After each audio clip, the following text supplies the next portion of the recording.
I'm Claira Hammett and welcome to another episode of the Help Yourself podcast. Joining me today is a lady who is a body positivity advocate. She's a model. She has 50,000 followers on her Instagram page. It is Fatima Timbo! Woo! Thanks for having me. Did you like that intro? Yeah, I love that. I'm trying to get a job doing the boxing announcing. I love it. You're going to be great for that because you put me all in one. Yeah. And I'm still trying to figure out what I am, but you put me in. So basically you were saying that I've labelled you and put you in a box. Yeah, I love it. I need, because I feel like in my head, I'm just like everything. I do quite a lot. Like I dance as well as modelling, as well as wanting to be an author. Like I don't know. So many things. So many things that I want to do. I feel like I'm a jack of all trades, and then you just condensed it really. Yeah, but maybe I've missed some stuff out that I should have said. I should have maybe added in dancer. I feel like body positivity activist with my dancing. Yeah. I already like announce it, or I already demonstrate it. Yeah. Through my dancing, and I demonstrate it through doing YouTube videos and things like that. So, and if you're, I suppose, I'm guessing if you did write a book, it would be about your own life experiences, and that would totally be wrapped up with the body positivity element as well. Yeah. 100%. So there you go. I hit the nail on the head. Yeah, you did. I hit the nail on the head. That's good. You did. How are you today? I'm good. How are you? Yeah, not too bad at all. So we're here to do the podcast, Help Yourself podcast. And the reason that I started this podcast, I think, is for me that there's loads of people that massively inspire me and that have this kind of like belief in themselves. And I want to understand where that comes from and how I can channel it and how other people can learn to channel it as well. And you're one of those people, so it makes total sense to have you here. So I guess like with you, let's start at the beginning, because you weren't always a model, you weren't always really confident. So tell us about your journey of coming from a place of, I guess, not really liking yourself to a place where you are now. Okay, so how it started, obviously I was born. Yeah, obviously. I didn't hatch out of an egg. Literally, my mum, she told me the story of how she basically found out that I'd be a little person. So she told me, let's say, maybe when I was 16, 17, because I would say I didn't really know the story behind her actually keeping me and her finding out. I just thought, okay, they just dealt with it. That's it. But I didn't know that it was an actual process to actually figure out how to know my needs and how to make sure I'm comfortable and stuff.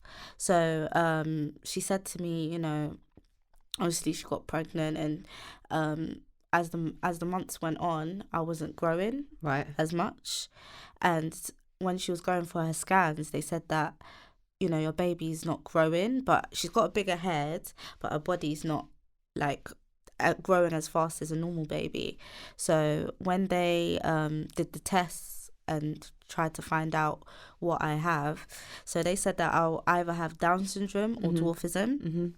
And then my sister, she told me that when my mum heard the news, she was just crying for days. She was hysterically crying for days because she was like, "What? Like, is God punishing me? What's going on? Why do I have complications with my pregnancy? And why is my potential child gonna have, you know, like a certain disability?" So the doctors came to the decision to ask, you know, are you gonna keep this pregnancy at 6 months as well? At 6 months, that's like last line, isn't it? Yeah. So my mum had to make the decision to keep me or not, and obviously she kept me. And when I was born, they looked at me. They were like, "Oh, she's normal. She don't look like she has a disability or anything." And then when like the months went by and realised that I'm not growing like a typical baby, they were like, you know, she's definitely got dwarfism. And literally, living in a family where they're all like, everyone's tall, it's confusing at first because it's like, why am I the only one that's not growing? But after a while, like my parents, they would always make me comfortable and at the same time not what's the word? That make you feel different or make excluded. me feel different. So they didn't really modify the house, but they would have stalls everywhere, so that I can reach everything. So when I go out, I'm not like, oh, why is nothing modified for me? Okay. I just knew to just adapt myself to the situation. So like, if I need to go to a shop and I need to get a drink, I'll just ask someone, or if there's a stall there, I'll just cheekily get the help yourself. I'll help myself to the stall and just grab it myself. And just growing up like that, it was hard because, you know, it's like everyone's different. Like everyone's different to me, and I felt like an alien at times. So I can imagine that's especially when you're younger, before you kind of, because I guess you get to a certain point where you're like, well, everyone's like, we're people. But when you're kids can be really mean for a start, and you're exposed to that constantly.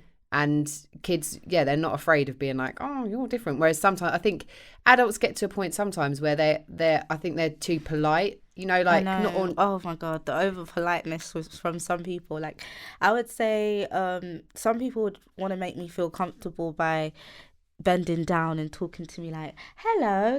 I'm like, my friend, I'm not a child. Don't. I'm an adult. Like, you don't need to. If someone went to your face, would you feel comfortable? Yeah. So people don't think twice about those things. But when I was a child, I realized those things are like annoying and getting to me. And then kids asking me questions that I don't even have the answer to, like, why are you so small? I'm like, I don't know, ask God. I don't know. Send him a postcard. Yeah, like, oh, do you not like drink milk or something? Like something random. And one time I just drank I drank milk every day for a year, and just to be tall and stuff. And it was just from one comment as well. So I used to let things affect me like that. But now if someone was to say, I'll be like, whatever. But no time. I didn't have any what's the word? I didn't have any self-esteem back then. But you didn't know any better either. And I didn't know back, and people are constantly bombarding you with stuff every day something you can't change. It's just who you are, and you've got to try and find a way to cope with that. So obviously that's going to be really difficult. It was very difficult. Have a massive impact on you as well. And then what helps me with my confidence when I was a kid, my parents, they noticed that I used to love dancing when they took me to African hall parties. So as soon as I just bust a move and stuff, everyone would just be like, whoa, Fatima, you got some moves. So from the age of like 6 to like 11, I went to a dance school. Amazing. And I did like ballet, tap, jazz, and that really helped my confidence doing stuff like that. And you know, I've always had dance in my heart, so that's why when I'm like dancing on Instagram and things like that, I just enjoy it, like it's my thing. So those are one of those things that have helped my confidence. And then when I was in uni and I saw the nude ad, basically asking for people that are different, like an amputee, people with dwarfism, albinism. I was like, they're asking for someone like me? What? This is strange. Like, usually the norm is to look like the typical beautiful, tall, slender girl, or the typical Instagram model, but not someone that's, well, let's say in society standards, flawed. Yeah. So that's how I used to see myself, as flawed. But after I did the campaign, I was just like, let me enjoy the skin that I'm in. Like, I like this part of my body, so let me flaunt that. And you know, I actually started to look at myself in a different light. So I guess that's what helped me to the journey of like self-love, because I realized back then I didn't have any actually. Like, now I would see myself and think, okay, I can work on this, I can work on that, instead of complaining or saying, oh, I can't do this or I can't do that. So like, for example, modeling, I used to see it is for someone that's beautiful. I never used to see myself as beautiful, but now I do.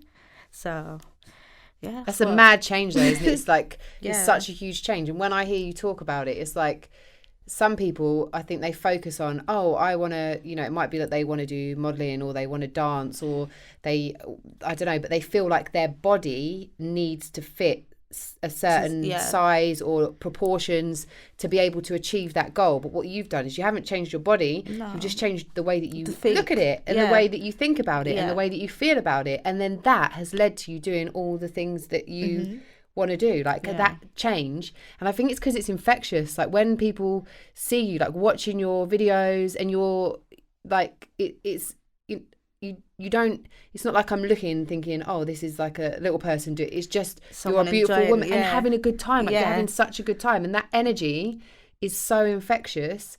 And I think it kind of gives other people that might feel self-conscious or, you know, uncomfortable in their own skin, it's like, And gives yeah, we them could all like do it makes them think, oh, I can do it. Like she's not giving two F's about whatever people are thinking, so why should I?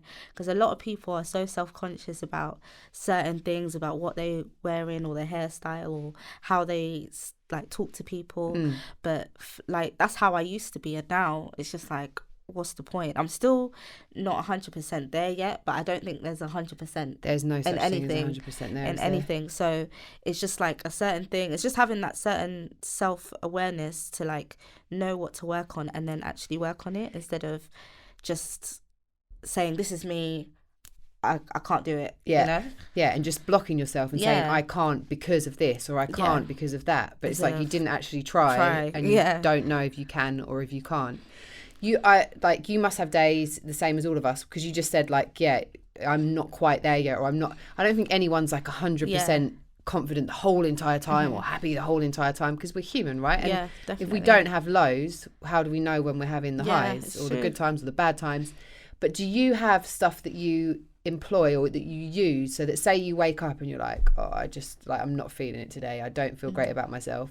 What's your kind of go-to thing to like lift your energy and make you feel? I think probably music and dancing. I can see you doing it now. That's just like, the main one, right? Especially like if I've had a long day, I will just put my soca music on and just start, you know, doing my thing and stuff. So I think that's like my stress reliever. Like people love to exercise or maybe eat to relieve stress. For me, dancing relieves stress. Dance. Like whether I'm just doing craziness or making up dance moves, I just love and enjoy doing that. That moving your body, as moving well. my body and watching myself do dance moves and working out what you can do. Yeah, working out what I can do. And there's like certain trends that you want to follow as well, so you got to practice those dance moves as well. Doesn't matter how many times I practice, I'm not following none of them, mate.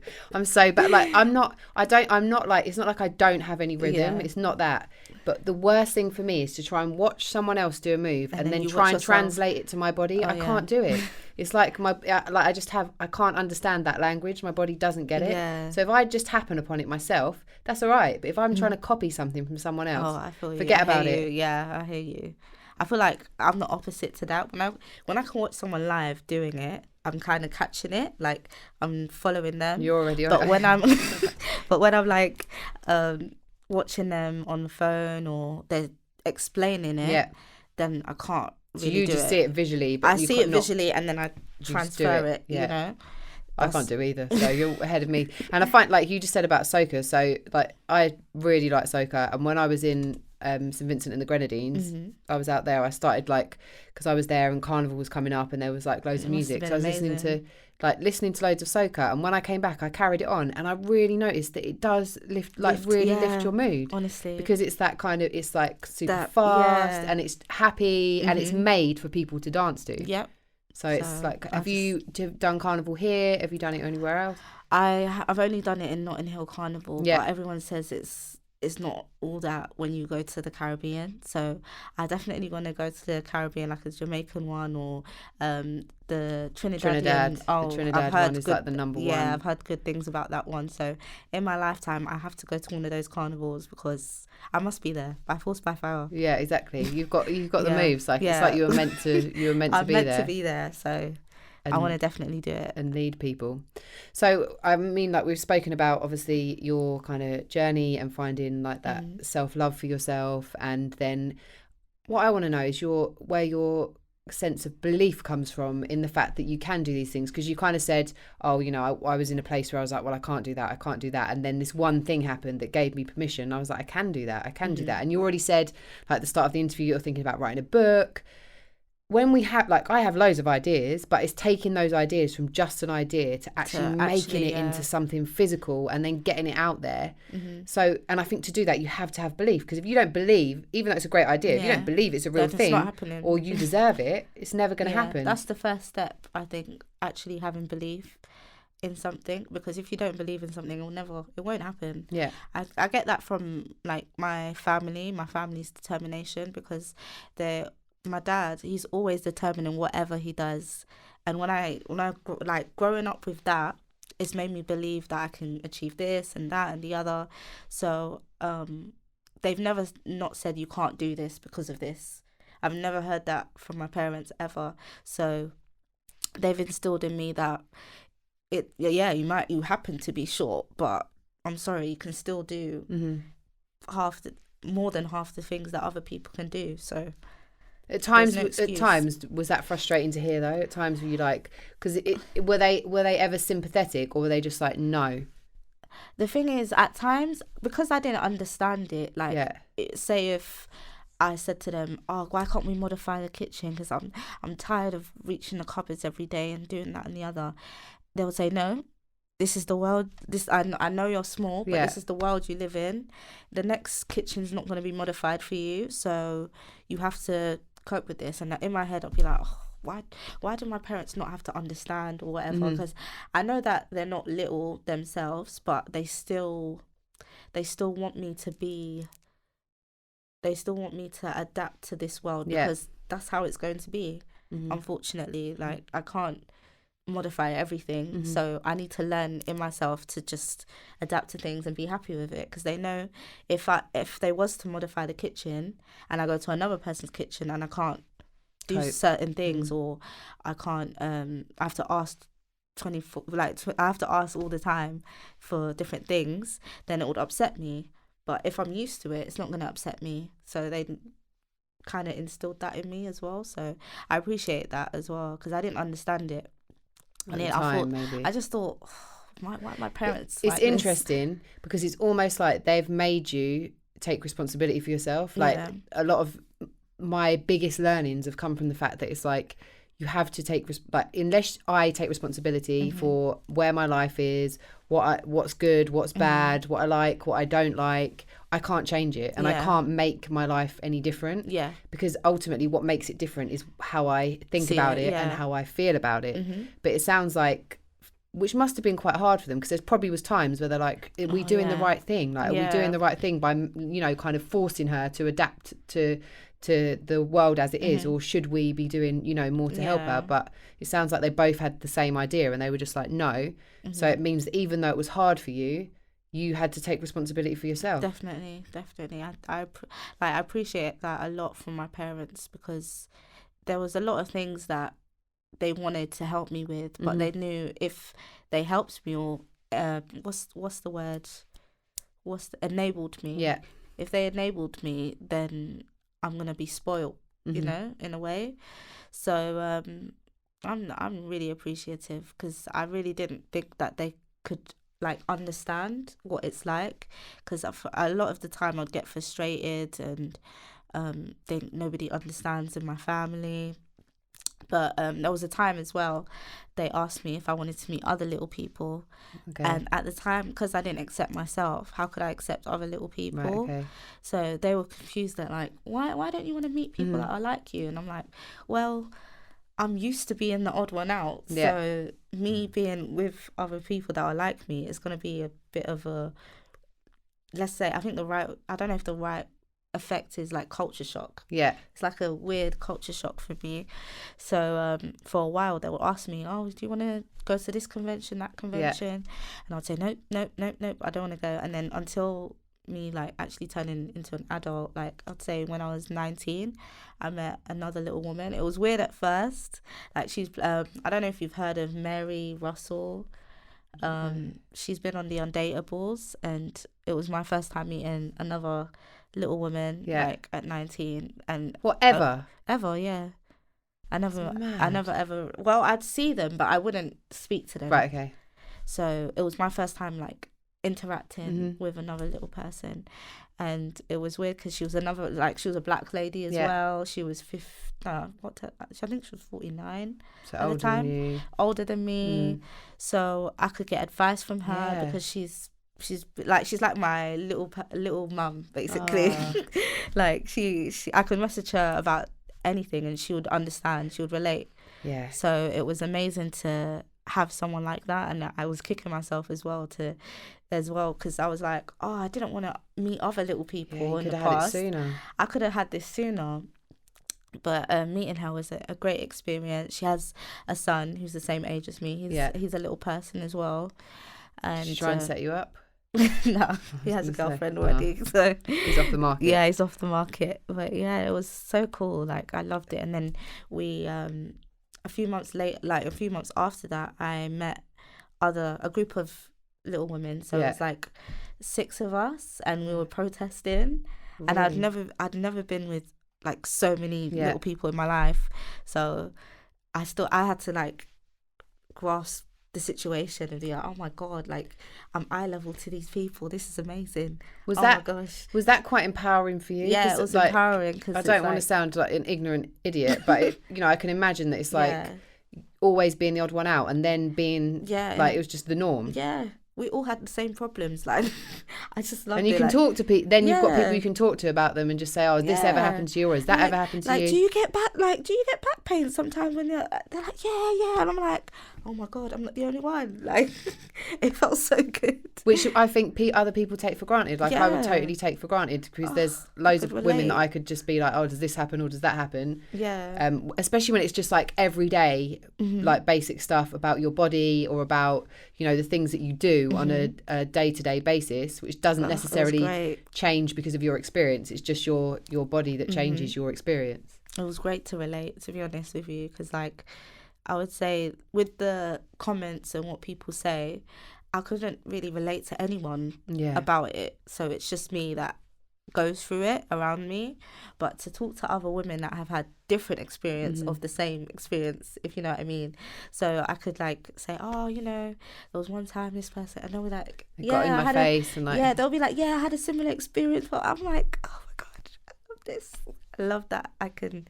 They have so many experiences with negative people, but when we talk about it, it becomes positive because we're like de-stressing on each other. You're letting it out, and then I can imagine it actually when you have those conversations. You can actually laugh at those people then, and that their ignorance and the fact that they've done the things that they've done and thought that it's perfectly acceptable or normal or if I talk to my best friends or my dad or my mum about it, they get upset about it.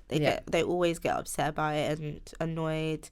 And for me, it's just like I'm so over it now. If I actually have some emotion towards it, it will be exhausted because it happens so often. So talking to the ladies and us saying, like when I walk down the street, there's this person that just films me, or that person, like we can laugh and say, well, they're idiots, aren't they? So I'm shocked that someone will film you. Why? That's happened a few times. What do you do in that situation? You just let it go? Well, nowadays I say, can you not film me? What is this? So bizarre. Don't. So weird. So like they would film me like I'm some spectacle or something. So that's how I feel at the time. But I would actually say it now, because before I would just hide and just. I'm so like it just makes me speechless. Like it just makes me speechless because for you, like, fucking hell, it's hard enough sometimes for any of us to leave our house because we don't feel great, or we don't feel. But to have to deal with and have interactions like that with people who, like, what is wrong with people? That's insane. People are insane. I could write a whole book about. Well, you are going to write a whole book. We know it's coming. We know it's going to happen. I'm going to about your experiences. I think you should start filming them. I think that's what you should do. Just start filming them and just being like, honestly, look at this idiot. This idiot thinks it's okay to film him. As well, and on nights out as well, like there'll be some people that would want to pick me up. Oh my God. So they'll come up to me, be like, let me pick you up. Is it where they're drunk as well? Makes it 10 times worse. My best friend, she is so protective of me. Yeah. Anyone that even looks my way, she's like, who are you looking at? who you looking at? Like, she's on it. It's like a bodyguard. Yeah, she's like a bodyguard. So anyone that comes near me, she's like, excuse me, no, don't touch her, don't look at her. And then they wouldn't try it. But it happens a lot.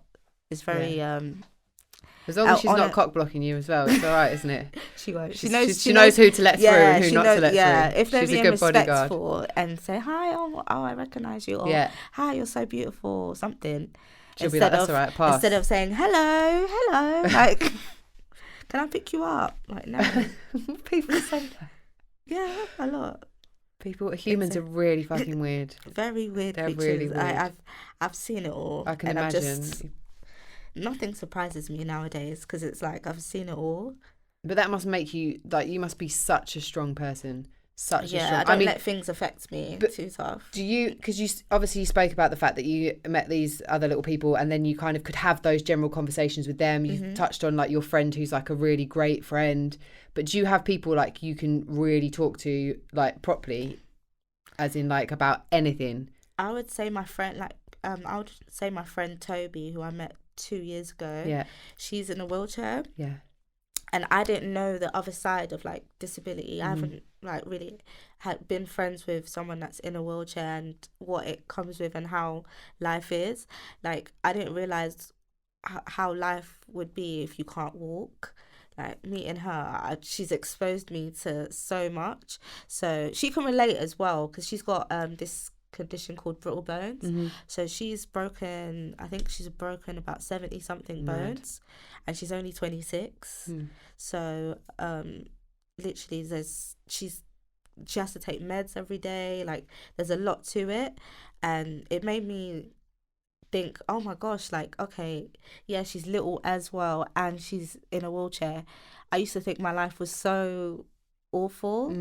Like, now meeting her, we found the strength to be ourselves together, you know, because she's still trying to work her way to being more confident and things like that, but there's things that knock her confidence. And then she sees me and she's like, oh, Fatima, you're like my inspiration. How I met her is like we met through a campaign, and she heard I was coming, so she did her bit, and then she heard I was coming, waited for me for like 2 hours. And we just hit it off from there. And you know, she's the one I'm going to LA with tomorrow. So rubbing it in. So I'm just so excited, like, to just go. And literally, I just love talking to her about different things because we relate so well.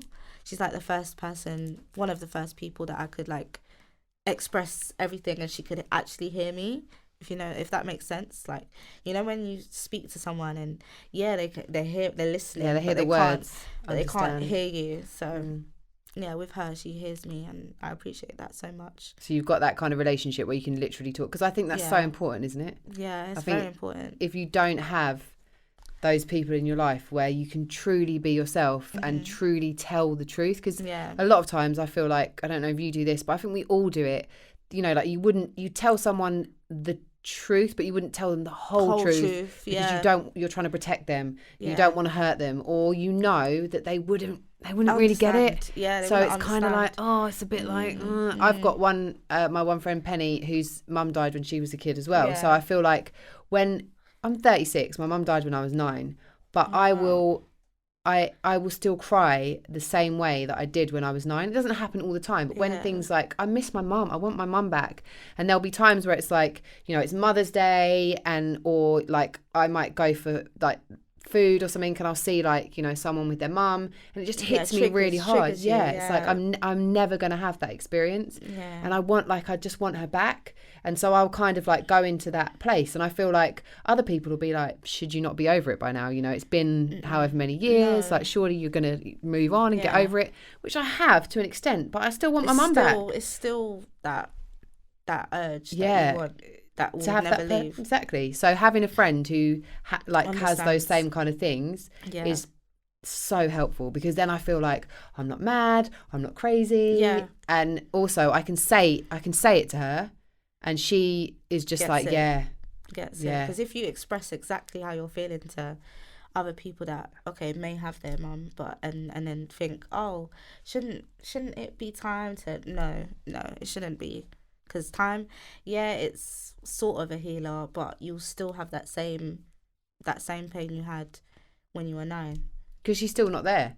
She's still not there. So it doesn't, although I'd say like I've gone through the grieving process, it's still like that the fact that she's gone is never going to change. So it's kind of, it's okay. I think it's perfectly acceptable for me to miss the fact that she's not there. Yeah. And the fact that I don't have those like parts of my experience that other people might have as well. So it's kind of like, and just having someone who totally gets it, where I'm free to just be honest about it rather than not telling anyone. Because for years I didn't tell, I wouldn't tell anyone. I wouldn't talk about it. I wouldn't speak about it. It was just something that I did on my own. Yeah. So to finally like find someone to just let it all out, you feel some relief as well. Because holding that in, like I'm sure every day you were thinking about it as well, and just having that, you having that urge to just speak about it, but not knowing who would understand, and then you have found someone. I think that's great. Would you ever have, or have you ever had therapy? I've had therapy during school. Yeah. Like I feel like I would need to do ongoing one, but because I would miss some, and then because you're so busy, it was just like, okay, I would go for like maybe a year, and then I wouldn't go for 2 years. Oh, this is when you were at school. And then but now I feel like it would be good to have it, to be honest, just to let out everything, just to say what's on my mind, because this is all new. Like even the fame that I didn't even know that I would get. Like I need to talk. Like I need to talk to someone that, not like, because with therapists, you just talk through things. They don't have to understand. But I guess with friends, they throw different opinions at you, and they plant seeds in your head. Not in like in the way that they're doing it intentionally, but like, because I feel like with this industry, you have to figure it out for yourself, and it's a lot of pressure. Like I feel like there's so much pressure. Like right now, I didn't know I'd be where I'm at today. Yeah. Like 2 years ago, and I'm still trying to figure out what I want to do and what my main focus is. And then having different people saying, "Oh, maybe you should try this," or "Maybe you're doing this a bit too much," or it's just like, leave me alone. I'm trying to figure this out myself. Like, it's a lot. It's a lot of pressure. So, I think, in my head, it's just like, okay, not like I don't want to listen to your opinion, but it's like, it's a lot, because it's like, say if you were a policeman and I said, oh, maybe the way you're running this thing is wrong or something. Which is true. No, like, it's just like, I don't know, you wouldn't I know say what that. you mean, but it's like okay, say if like when you're modelling or and someone's like, maybe that pose you're doing is a bit wrong, then you're like, I can never do that. Was it bad? Yeah. Should I not have done that? Should I not do that anymore? Maybe I shouldn't do that anymore. Should I not post today? Out there. It's already out there. God. It's already, thousands of people have seen it. That comment doesn't help the situation. So it's like planting seeds of doubt. I think it's because people are, even though people are our friends, they kind of have their own agenda, don't they? It's like they have their own agenda, and they see your experience through their perspective, and they put themselves in your shoes. So it's like what they would do in that situation. But they are not you. Yeah. And that's why, I think it's tough. With therapy, it's like someone who's platonic, isn't it? They don't have any interest in the outcome. They have an interest in you and helping you, guide you on the path to what it is. Yeah, so if I was able to just talk it out, I think that would be great, because it's so new. It's still so new to me now, like all of this. So when you did the campaign, did you just thought it was just going to be a one-off thing, and then that? I didn't really expect anything, really. I just wanted to have a new experience, really. And then when the Undateables contacted me, I said no to them at first because I was like, I'm not undateable. First of all, I'm not undateable. Second of all, like, this is a lot for me. Like, on the big screen, national television. Am I built for this? I had so many questions in my head, and I contacted them like 3 months later saying that I reconsidered, and they said it's good that you contacted us at that time because we were literally about to like wrap up the casting. So I was like, oh, okay, all right, cool. And they put me on, went through the whole process, went on my date, and then went on TV. And the guy himself, he didn't contact me after, so I'm not really like too fussed about him. Everyone that's seen the show asked me about David. I even forgot his name for a second. Like, who? What's his name again? What's his name? Oh, David. Oh, he's old news. It was only like I went on the date. I didn't hear from him. That's it. Like, so all of this is like a new. What made you experience. reconsider going then? Because it's 3 months from when you got the email. What was it that made you thought, actually, no, I'm going to do this? I thought to myself, like, there's only good that can come out of this. Okay, yeah, there might be some negatives that I will face, but it's going to be a good outcome because, you know, I'm on TV, I'm exposing myself. Second of all, it's going to be a real confidence booster for me, and I'm going to be able to like do more things after this because I've done this thing. Yeah, I've done this thing. So I just reconsider. I was like, do you know what? Let me just give it a go. At that time, were you thinking about yourself as an inspiration to other people as well? Did you even realise that you could be or would be? I did. I thought that could be a possibility. Like, if I've come up on this show and I show that, you know, I'm not afraid to be on this show, I'm not afraid to be myself, then that's a big message in itself. Like, I'm able to show that I can be an inspiration as well to other people, because I'm sure a lot of people wouldn't do that. You know, watching someone like me, especially other little people, they'll look at me and think, oh my God, she was on the Undateables. Like, okay, yeah, it's on Undateables, but I can relate to someone. So a lot of people related to me, like little people, black people, Londoners. So you got a lot of positive feedback from that as well. Like, it surprises me every time because you never know how you can change. Like, how can you change people's lives or perspectives? You know, all of a sudden, people are looking at me like, oh, there's Fatima. Yeah. Not, oh, there's a dwarf over there. Yeah. Because that's how you're a person. Yeah, I'm a person at the end of the day. And it's like hard for some people to fathom that I'm an actual person. Like, it's mad.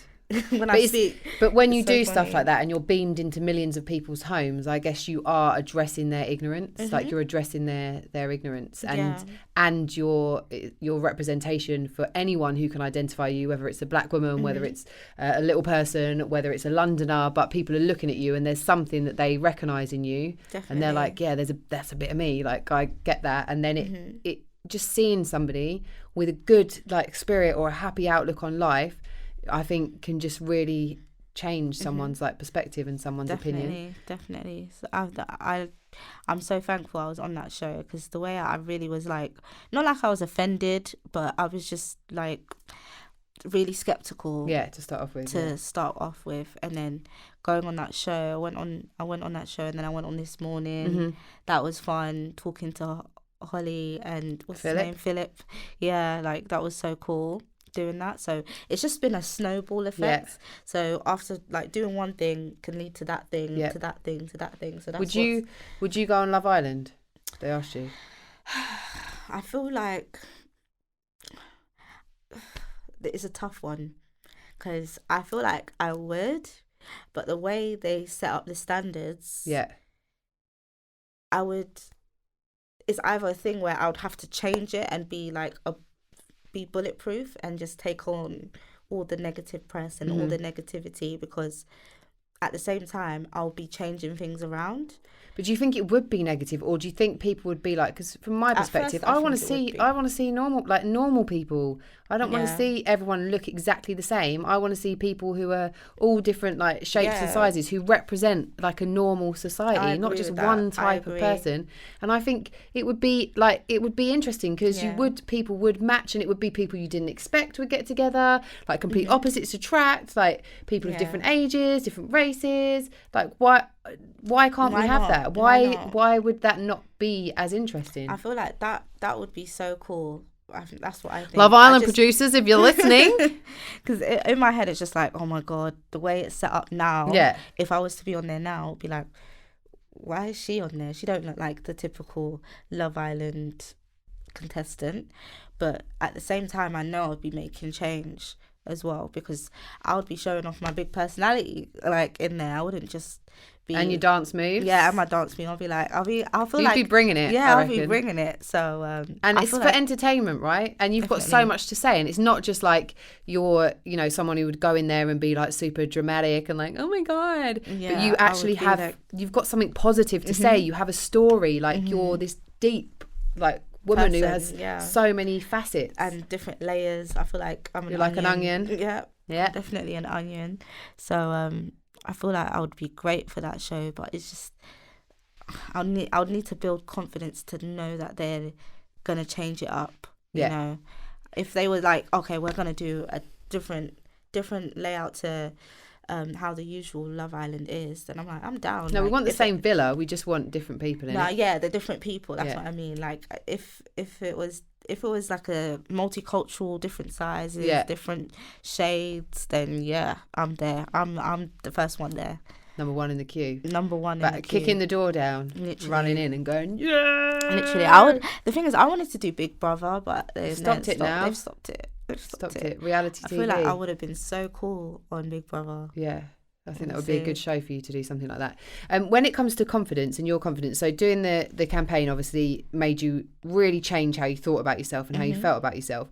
But is there any practices or anything that you kind of do regularly to boost your confidence? We know obviously when you're feeling rubbishy or whatever, you just put on music and dance. But is there anything in particular that you kind of do to cultivate like that good mental health? What I usually do, I like to listen to like positive affirmations Yeah. on YouTube.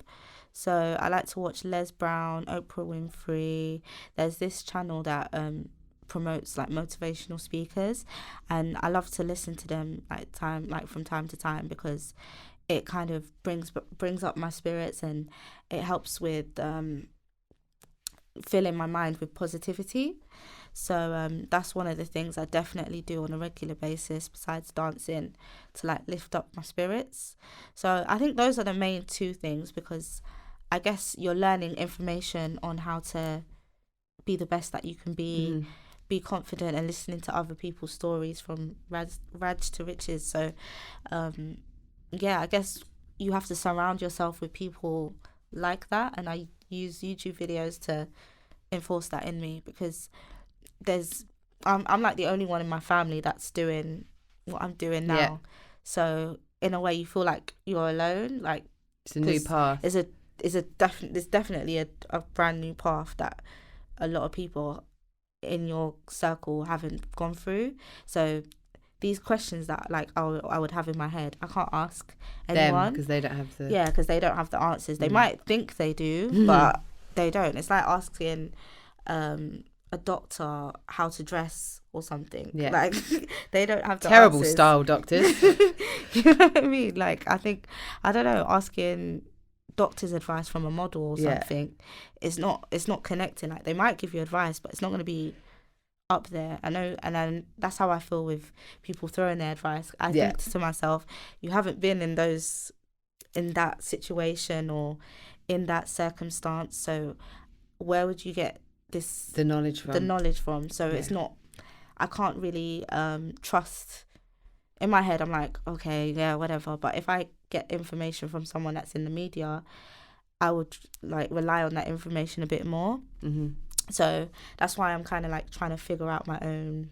Yeah, because you were talking about that, figuring out your path and career. So did you ever have a plan, like in terms of what you wanted to do with your life, or like what career path you wanted to go down? I wanted to just do accounting. Because you've done your degree, you got first in your degree. But it's not something I want to do forever. I want to inspire others. I want to change people's perceptions. I want to be like an Oprah, you know. I want to be something big. Like, not saying doing like a 9 to 5 you wouldn't be big, but I feel like my purpose in this world is to change people's lives and change people's perceptions about disability in general. So and women and black women and Londoners and British people and the world, in fact. So that's this. By doing this, that's how I'm gonna get there. So Do you think that's scary sometimes? Like the fact that you don't, because obviously it's like, yeah, you know, you want to inspire people, you know that you want to be bigger than Oprah, just putting it out there, Oprah. But you have these kind of feelings, but if you don't know your exact path, can that be scary, or are you comfortable just kind of going with the flow? To be honest, at first I was just comfortable going with the flow because, like, a month later I wouldn't know where I would be. Yeah. But I would be somewhere, you know. But the way people are making me feel when they're like giving their opinions, it's like, maybe you should do this, maybe you should do that. Like, I feel like the way I'm going now, like if I'm going with the flow and what makes me feel comfortable and what I should be doing at the time. So, for example, me doing dance videos and pictures on my Insta, that's like my regular content.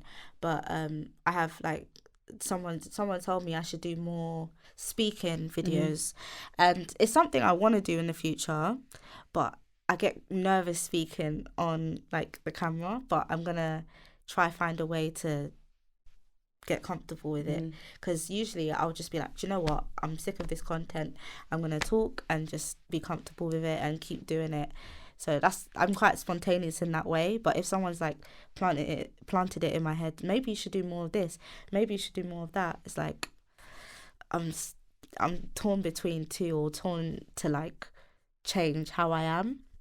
So I think, yeah, because maybe it's before you're ready to do it though. It's like everything comes at the right time, doesn't it? And if you try and force something because someone else has told you it's a great idea, it's not going to feel natural or comfortable or like you. And it seems like from what you say, the stuff that you've done isn't because you felt like someone else wanted you to do it or you should do it. It's just because you wanted to do it. Like even, you know, like with the Undateables thing, imagine if when they first emailed you, and everyone was like, you have to do it, you should do it. And then you responded and did it because at that time, because they wanted you to, the outcome might have been completely different. Definitely. But when you had that time to then digest it and then be like, actually, yeah, this is something I want to do. I don't feel forced into it. I see why it's potentially good for me. I had a thought. I'm going to do it. Yeah, I had to talk to myself about it. So think it through, because I feel like I'm only 22 and I've been like so young. I know I've been in this industry for like 2 years now, and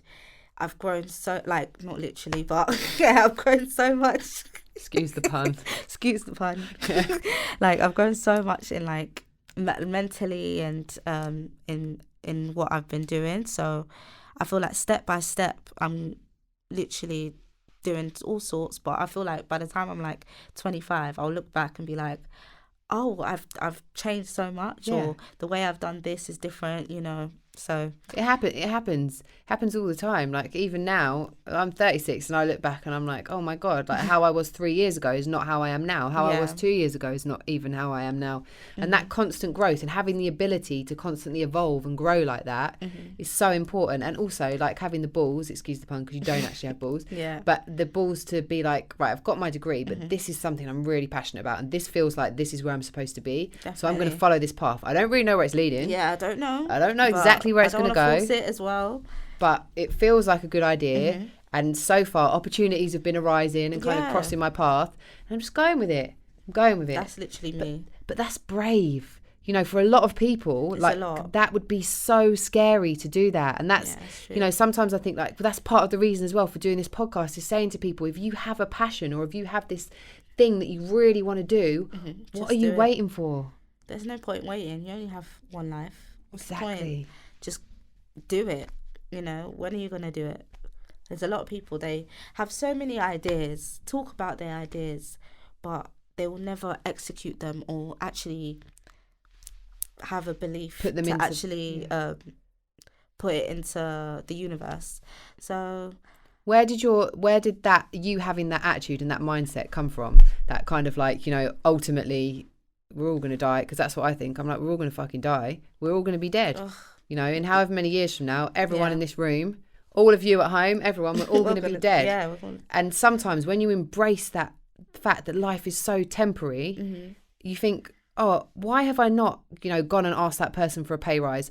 Why have I not gone and done this thing? Because ultimately, why does it matter if it doesn't work out or it flops or someone says no to you? Answer as well. You got your answer. But you tried. You tried as well. You got your answer. The thing is, some people, they wouldn't even bother asking. So you're not even going to know the answer. Well, they've told themselves no in their head already, yeah, haven't they already know that. They already gave themselves the answer. But I feel like if you go up to your boss and be like, I've been working hard, I've been here for how many years, I deserve a pay rise. Show me the money. Yeah, show me the money. They'll give you an answer. They'll say no or yes. If they say no, work on it a bit more. Or leave. Or leave. There you go. It gives you another thing to actually work on, because if you said no to yourself already, you're still at the same level or still at the same pay amount.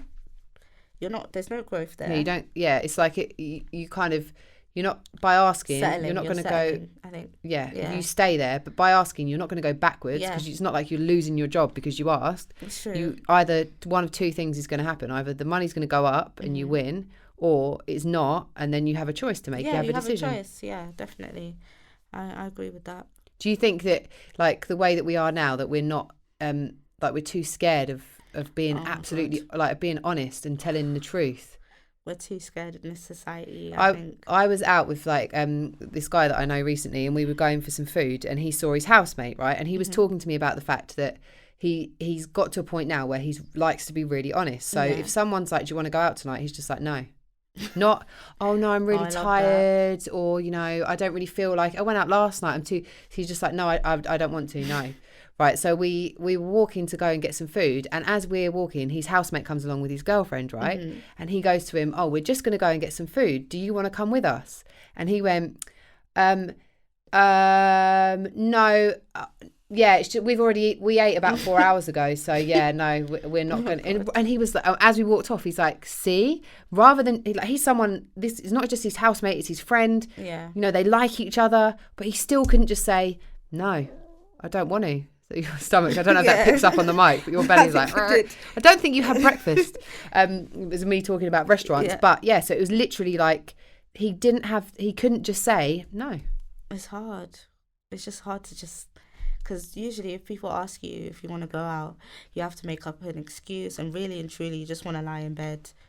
Like, you just want to lie in bed and just... No, I just want to lie in bed. Literally. Like, oh, I have to do this for my family, or I have to go out and do this. But really and truly, you're just chilling in your bed. Why do we do that, though? I don't know. My busy is doing that. Literally, I'll say I'm busy, sorry. Next thing you know, I'm like watching people's snaps when I was supposed to go out. I'm laying in bed. I'm laying in bed. I'm like, relaxing. I'm in a comfortable position right now, to be honest with you. But I suppose that is a form of busy. You've got something that's occupying you. You're doing something with your time.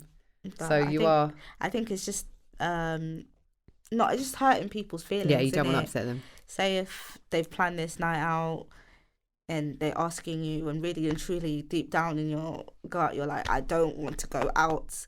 You can't help it. So it's just within us. It's within us to feel like we're tired and we've got a lot going on in our own lives, really and truly.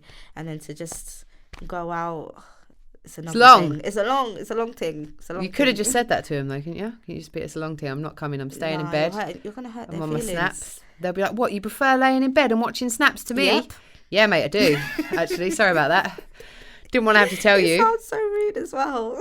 It sounds like, I'd rather spend time with myself, to be honest with you. Yeah, but that's so healthy for you. It's so good for you. But it sounds so rude to the other person, because like, oh, you don't want to spend time with me. But if you had a friend who was also like that, we can be besties. You would understand. Yeah, like, that's how me and my best friend are.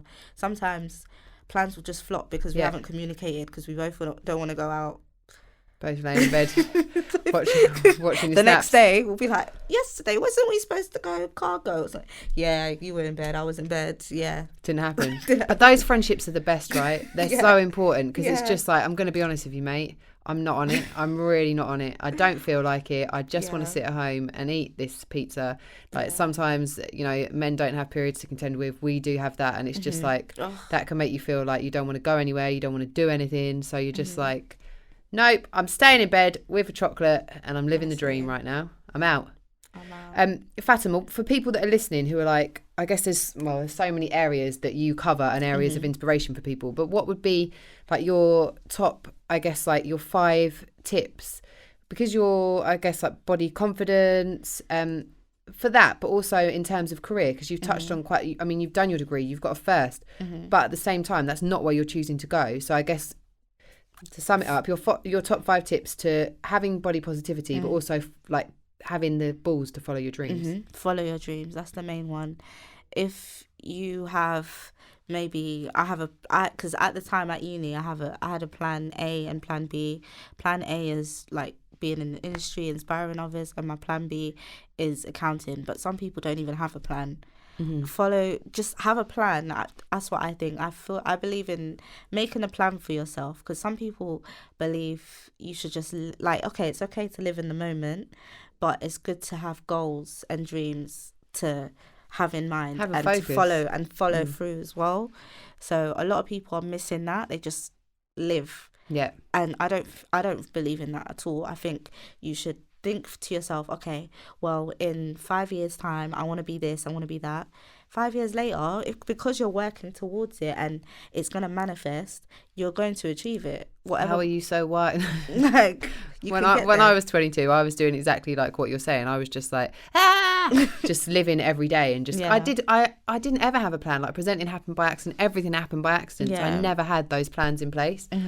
But it's only now where I'm like, no, it's really important to have a plan. Definitely. And I was speaking to a friend recently who's a music producer, and he said he reached a point where, like, even though everyone knew his name and he was making tracks, like, he reached a point where he had no money, like, and he was just like, am I going to completely give up on this? Like, I've put all of my life into it so far. And he was like, no, I'm going to give myself 2 years. So for that 2 years, because he set himself that goal, He's going to get there. he has. Right, so we've got your one tip is to have a plan A and a plan B. And then plan... and goals. I guess that's a separate one, right? Plan A, plan B, same thing. It's just the same thing, I guess. And then the next one is having someone to talk to, especially someone that can relate to you.